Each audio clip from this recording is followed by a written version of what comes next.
the show. And I love having him on because, as I tell him on air and off air when he comes on, I am, as the audience knows, someone who lives in the minutia of the National Football League. I love it. And along with my friend Greg Rosenthal and his show NFL Daily, and our friend Nate Tice, who comes on the show, Football 301 for Yahoo, the Athletic Football Show hosted by Robert Mays. If you love the NFL, and I do, this is a show that you should be checking out. I absolutely love it. And I love when Robert comes on the show. Robert Mays with us now. Check out the Athletic Football Show wherever you find your podcasts and on YouTube as well. My friend, thank you very much for the time and for coming back on. Happy to be here. I appreciate it. Let's get right into it. Just football. If Mike Vrabel, Robert, is not the head coach of the New England Patriots this season, and you can maybe have a different opinion than me, I think it's likely Josh McDaniels would be the coach. If that happened, maybe you want to make the case for someone else. But if it's Josh McDaniels coaching the Patriots this season, what does that mean for the 2026 New England Patriots and the AFC? I think the Patriots are probably going to take a step back anyway. And so I don't know what it means for their ceiling. Like, I didn't necessarily expect the Patriots to be like a Super Bowl contender again this year. I think there are a lot of reasons to believe that they might be due for a tiny bit of regression in a lot of ways. And so I think that there's a chance that having a Josh McDaniels or somebody else be the head coach of the Patriots this year means they just have a lower ceiling. But I wasn't that excited about that ceiling anyway. So I think there's no way to, it's so hard to speculate on it. Like, I have no idea what that would look like. It's hard to quantify what Vrabel's impact on the Patriots is. Like, just because when you have these CEO type of head coaches where how they shape the roster, how they shape the locker room is maybe a little bit quieter, I think it's kind of hard to draw a direct line in terms of how much it's going to affect what the Patriots are on the field compared to like an offensive play caller that might be a head coach. So just to offer this context, right? At BetMGM, the Patriots are currently favored to make the playoffs. Minus 185, yes, to make the postseason. It sounds like you're maybe, I don't want to put words in your mouth, leaning towards them maybe missing the playoffs, even if Vrabel's the coach. You didn't say that. Of course, you can correct me if I'm wrong on that. So, again, let's just play this out. And you can reserve the right to change your mind. If Vrabel, I'm leaning towards no. I don't think they'd make the playoffs if Vrabel's not the coach. Betting market says yes. I kind of disagree with that. Where do you come down on that? I would disagree with that. Like, I think even if he is the coach of the Patriots this year, you're talking about a much, much more difficult schedule. I think we saw some of the issues this team had just from a talent perspective when they got into the playoffs. Like, I do think that the playoffs were kind of a harsh reality check for where the Patriots actually are in the broader NFL hierarchy. You know, they limped through a very watered down, weird AFC playoff field. And then they got to the Super Bowl and got completely outclassed by Seattle. And so I have my questions about what type of team the Patriots actually are beyond who the head coach is going to be. And so I would be hesitant and a little bit skeptical of their chances to make the playoffs no matter who the coach is right now. Would you agree with me when I say this? I'm going to give you a bunch of teams in the AFC that I think will all be better than the Patriots this season. And I want you to tell me if you disagree with any of these. Buffalo, obviously with Joe Brady. I think they're going to at least the championship game this year. Baltimore, I like what the Bengals have done this offseason. I'll take Cincy. Houston, Jacksonville, and the top three teams in the AFC West, Kansas City, Denver, and the Chargers. Do you disagree with any of that in comparison to the reigning AFC champion New England Patriots? I still have my questions about the Bengals. Like, we keep doing this with the Bengals. It's been 3 years since the Bengals made the playoffs. And it's easy to explain why that is. But this idea that, like, maybe the defense will be good enough this year. At a certain point, I find myself being a little bit more hesitant about that than I have been over the last couple years. Jacksonville is a team that I just look at Jacksonville's offseason and I wonder how much better they are. And maybe the simple act of getting Travis Hunter back and having Jacoby Myers for the entire season is going to be enough. But they're a team that I just wonder from a talent perspective, when you look at the roster top to bottom, how much better are they now than they were at the end of last season? So the teams that you threw out, those are probably the two that I'd have questions about. And I still have my questions about the Chargers. You know, no Jesse Minter this year. What is the defense going to look like without Jesse Minter? What they did along the offensive line combined with Mike McDaniel, is that enough for the offense to kind of get taken in a new direction? It's so funny every single offseason now. You look at all these teams and even the contenders. How many teams that you just mentioned have a different offensive or defensive play caller than they had at the end of last year? Like, there's so many changing variables. I think the Ravens with Declan Doyle on offense could be a supernova. There's also a chance it just doesn't work. And there are just so many confounding things, even with the teams we consider mainstays in the NFL right now. Now, I mentioned a team. You didn't say that you disagreed with it, right? I am marinating on a take. I have not given the take yet, and I've been thinking about it over the course of this week. Now, it requires a little bit of a leap of faith, and a leap of faith that I don't know if it's possible because I really don't like the way this player has played. I would even say the last couple seasons. If CJ Stroud gets it together, I think the Texans could win the Super Bowl this year. I am kind of leaning towards, right, and it's early in the offseason, having the Texans kind of in my group of teams that could be playing on Championship Sunday in the AFC this year. Where are you at right now on the Houston Texans this point in the offseason? I think that's a totally reasonable place to land. There's obviously a big question about what Stroud is going to be. I also think every year on our show, when we get into May and June, we do a series of shows we call just lingering questions. So just questions about how last season ended that in real time, you just didn't have the time or space to answer. Like we're doing a post-mortem on the Texans season after they lose in the playoffs, but we're also talking about the next round and what's going to happen. Didn't feel like you have a chance to kind of sit there in that moment and be like, man, what happened to CJ Stroud over the last month? But that's one of the ones I'm very excited about, because if you look back at his season last year in totality, I actually think that he was playing pretty well for stretches of last season. And then the way that it ended is now burned into people's brains. And so where does 2026 CJ Stroud fall between those two poles? Is he the guy that we saw play really well over stretches of the first half of last season in kind of a bad environment? Or is he the guy that we saw over the last month where, I mean, those last couple playoff games, my God, I mean, it was like scary stuff. And so I don't know exactly where I land on that. I tend to think the bad wasn't quite as bad and we're forgetting what the good looked like. And when you combine that with year two of an offensive play caller that I think did a decent job in his first season there, you have a completely revamped offensive line. I think that the 5 that they'll settle on is much better than it was last year. You have some of those young pass catchers in year two, combined with the defense that I expect to be very, very good again. I absolutely think there is a path for the Texans to be that sort of team, and I don't think it requires CJ Stroud playing like a superstar. And fingers crossed, just for, I love Dynasty Fantasy Football, and also for the young man. Would love for Tank Dell to come back and be able to make an impact. That'll be incredible. Like, imagine if Tank Dell can be what he, even like to 80% of what he was with Nico Collins and Jaden Higgins. Like, that's a pretty interesting 1, 2, 3 in a wide receiver core, no? And I think Jalen Noel has some, like a little bit of giddy up to him. Like there's a lot of pass catching options within that offense. And so now you have David Montgomery there, who even just for pass protection reasons, I think is going to be a nice stabilizing force for what they are. I'm bullish on them. Like I think that the Stroud question looms over it all. And as somebody who was very, very excited about CJ Stroud early in his career, like I really do hope that his best football is still ahead of him. And what we saw throughout the playoffs is not an indication of what's to come. But obviously, until we get an answer to that, it's going to be hard to figure out exactly how bullish you can be about the Texans. Robert, the Texans did win a playoff game this past January, that Monday night game in Pittsburgh against the Steelers. And watching that game, I'm thinking, this has to be it for Aaron Rodgers. Well, you know, the song and dances continued here, and our friends, our Odyssey teammates here, my Odyssey teammates, 93.7 The Fan in Pittsburgh, reported this morning, national insiders are now hopping on it as well, that Aaron Rodgers is not definitely, but is likely to sign a deal with the Pittsburgh Steelers this weekend, which I think everybody expected would happen. Hooray.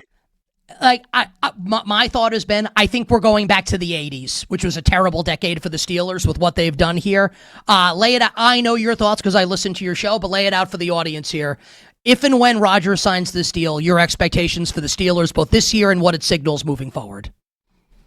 I don't know what it signals moving forward because I don't know what this means for like their 2027 quarterback plans. You're always in a tough spot where you're going to be one of these middling teams who doesn't have a direct pathway to a quarterback. It's never easy to sort out the fallout after you miss on a guy like Kenny Pickett because the rest of the Steelers roster is good enough to be competitive. And so if you're drafting and you're making the playoffs and not having a losing season pretty much every single year, you're drafting between 18 and 24. Finding a quarterback is going to be hard. I acknowledge that. I still think that there have been more creative pathways for the quarterback, for the Steelers to try to figure this out, where you have an unrealized upside that is potentially there and a similar level of downside. I think this idea of Aaron Rodgers being this guy who gives the Steelers a certain floor of quarterback play, and that's why it's worth chasing. I just don't agree with that. Like, I just don't think he played well enough last year to justify capping what you are in the short term. Like, if I were the Steelers, I would so much rather be walking into this season with Malik Willis as my starting quarterback than Aaron Rodgers. Just the sheer I'd rather have chance Drew Aller. that I'd rather have Drew Aller start than Aaron Rodgers this year. Anything. And I understand, like, if you're trying to, you can't trot a guy out there who's the third round pick who can't play when you have a locker room full of veterans that you have to acquiesce to. And I think that's correct, right? Like, I think that you have to at least gesture at the idea of being competitive, especially in year one of a new regime. I completely understand that. But I think there are other ways to have done that while also at least giving yourself a chance to feel a little bit different. This version of Rodgers is just, I hate watching it. This, even going back to what he was near the end in Green Bay, and I thought that might have been just a product of him being a little bit disinterested. And then if he goes to a place where he's a little bit more bought in, do we see a different version of him? This version of Aaron Rodgers, that's all one-on-one opportunities decided pre-snap, check downs. Like, you look at it, I think the numbers I saw yesterday, I want to hope I get this right, but I'm pretty sure 33% of Aaron Rodgers' pass attempts last year went to the sticks, which was like the lowest rate in the league by like 5 percentage points. I just have no interest in watching that version of quarterback play, especially for a roster that I actually think has a decent amount of talent on it. Like, there's so much of me as I look at some of these young pockets of talent the Steelers potentially have, especially after this draft. And I want to get excited about what this roster can be and some of the youth involved in this roster, and what they're doing at quarterback just completely prevents me from having any sort of enthusiasm about the overall vision for the franchise. A couple more minutes here with our friend Robert Mays, who's the host of the Athletic Football Show. If you're an NFL fan, this needs to be in your feed. You can find him on Twitter at Robert Mays. I just want to follow up on the Steelers here. Do you think it's dramatic? Maybe yes. I can be dramatic at points. Dramatic to insinuate. I think it's right. I think they're screwed. They're not going to be bad enough if Rodgers plays every game this season to be in a position to take one of these. Like you said, let's say they're picking 18 to 24 next year. So now it's Will Howard and Drew Aller, right? And who knows what happens in free agency. Here's Mike McCarthy, this quarterback guru. Like, we've seen this story before. It feels like they're mired in what I call the cycle of 9-8, of 10-7, not good enough to win, not bad enough to bottom out. I'm being sincere. This is one of the legacy franchises, not just in the NFL and all of sports. I think they're screwed for the next 3 to 5 years at minimum here. Is that a dramatic statement, or you think that's fair to say? I think that they put themselves in a position where you're trying to thread a very tough needle. The argument that if I were a Steelers fan and I was trying to play devil's advocate to that, we just saw the Seahawks do this and win the Super Bowl. Like, we just saw them do this. They had a middling record almost every single year. They're picking in the middle of the first round. They stumble into Darnold, and the rest of the quality across the rest of the roster is such that if you can stumble into the 15th best quarterback in the NFL in a decent situation, you can get all the way there. So there are examples of this happening, and I don't think it's impossible. There are multiple different avenues. Let's just two hypotheticals. Let's say they're in a position next year where there aren't enough teams that need quarterback desperately, and there are 4 or 5 guys available in the first half of the first round, the same way there was in 2024. They make a move up in the same way that the Vikings did, except instead of drafting J.J. McCarthy, they drafted this version of Bo Nix. And so Bo Nix is on the Steelers moving forward.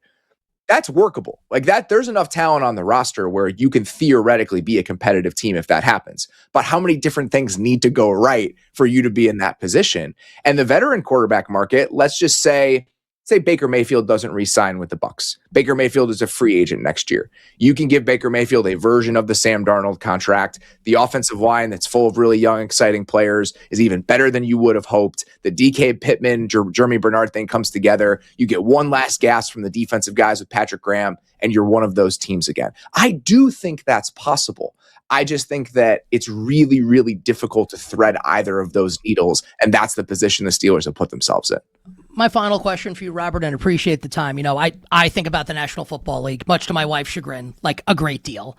And I'm trying to think about Championship Sunday in the AFC. You know, Buffalo, Baltimore, maybe Houston's in the mix. In the NFC, I like the 49ers. So it's not going to be, even though a lot of people, even Niners fans, think that's crazy, and I think that's crazy. I'm kind of playing with the idea of, let's turn back the clock, early 90s, Cowboys, Niners. I kind of think the Cowboys have like this level of upside this year. Like, love their draft. I like the coaching staff. What about the idea that the Dallas Cowboys, Robert, have this kind of untapped potential this year in the NFC? I hate that I agree with you. I just, it makes me really scared to be in this place with the Cowboys where I'm on board with a lot of the things they've done, the way that they're operating. I'm really excited about them. I don't know how it's going to go. I think that there are plenty of reasons for skepticism. The defense is fragile. Like, I think that there is a world where they're much better defensively, like significantly better than they were last year, but there's a lot of guesswork involved in that. I'm a huge fan of Christian Parker, the defensive coordinator that they hired. He's been, for the last 3 or 4 years, somebody that I've been pretty open about. If I were hiring a defensive coordinator, he'd be on my short list. I think he was one of the more exciting candidates in the league. Some of the moves that they made personnel wise, like, I can see it coming together. Like, I can see them being the 15th best defense in the league. But again, I think a lot of stuff would have to fall into place for that to happen. So I'm with you. I think there's unrealized upside. I think there's like the potential for that team is vast. I just think a lot of things have to fall into place for them to ultimately reach it. I saw you tweet recently that you saw Nine Inch Nails this offseason. I know you have a Nine Inch Nails like framed picture behind you on your set. I haven't listened to them since I was like a really angry teenager, but like I know a lot of their big songs. How was Nine Inch Nails in concert? Well, it was a sort of different thing. I don't have to go too deep about it, but they toured last year, and during that tour last year, they had this DJ open for them, this techno DJ. And then so in the middle of their show, the DJ would come out and they would go to this like separate stage and do 4 or 5 essentially techno versions of Nine Inch Nails songs. Ooh. And it was very cool. And so people responded to it in a real way, and they seemed to really enjoy it like creatively. And so at Coachella this year, they played an entire set as under that moniker. So it was just like reworked remix versions, electronic versions of Nine Inch Nails songs. And they only did it at Coachella twice. And so I've seen Nine Inch Nails like 35 times. Like it's like a huge part of my life. And so when we saw that they were doing this like one-off thing, I told my wife, I was like, because we've been before, we enjoy it. I was like, we're going. Like they're only doing this once. Like I'm gonna be there. And it was a pretty remarkable performance. Like it was something I'll remember for a very, very long time. That's awesome. I one of my friends, we like loves this type of music. Like Tool was kind of my band like that, and he always loved Nine Inch Nails, and I was more of a Tool guy. But I think both are ultimately very good. Robert, you're awesome. The Athletic Football Show is awesome. Again, want our listeners and viewers to check it out if you like the NFL, which I do. Appreciate the time. Stay well. We'll catch up with you soon. Appreciate it, man. Talk to you soon. Robert Mays here with us on You Better You Bet. I'm telling you, this Houston Texans team, if CJ Stroud gets his act together and plays better football, they're going to be awesome this year. This defense is sick for the Texans. Love the Caden McDonald pick in the middle of that defensive line. Re-sign Azeez Al-Shaair. Rutledge on the offensive line. I agree with Robert. The offensive line is going to be better this year. It's just, can Stroud be better than he was in that divisional round playoff game when he was atrocious in New England against the Patriots?